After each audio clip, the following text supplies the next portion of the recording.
may be either inside or they will bud outward from the edge of that structure. Either way, it is a dormant stage starting to happen. This fungal hypha has grown, gotten to the point where there's not enough food for it, there's something wrong, and it's now going to go into dormant stage. There are other structures in here, for example, this one. Notice how that fungal hypha is quite wide. We're looking at, maybe you'll find your smallest bacterium. We're looking at maybe 5, 6 there. It forms this structure, and now it's combined with this fungal hypha. Wait a minute, Elaine, you said it had to be uniform diameter all the way along. Well, here's an exception. We have one mating type of this fungus coming this way. It is met up with a different mating type of that fungus, and now it's going to form a chlamydospore.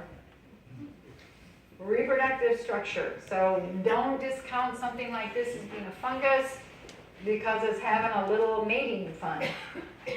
There are other places where you can see there's a fungal hypha coming there, there's a fungal hypha there. Along that strand, that fungus said, there's not enough food for me to stay alive.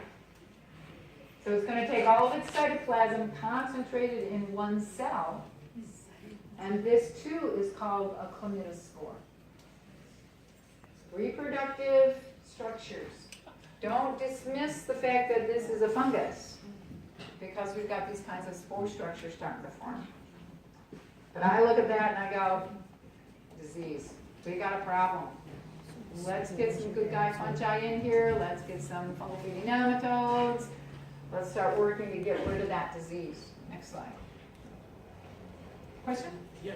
How often is it that we can be deceived by looking at the septa? That you see a three-dimensional hyphae that from parallax it looks like a adventitious septa versus uniform, in that you're looking at a three-dimensional essentially spectrum. I don't ever have that problem. Okay.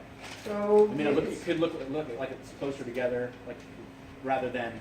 Yeah, every once in a while, if you're looking at, instead of looking at something flat like that, it's a little bit curved, and you're looking at that angle. Right. Well, that septa is just going to look really thick. Really thick. Right.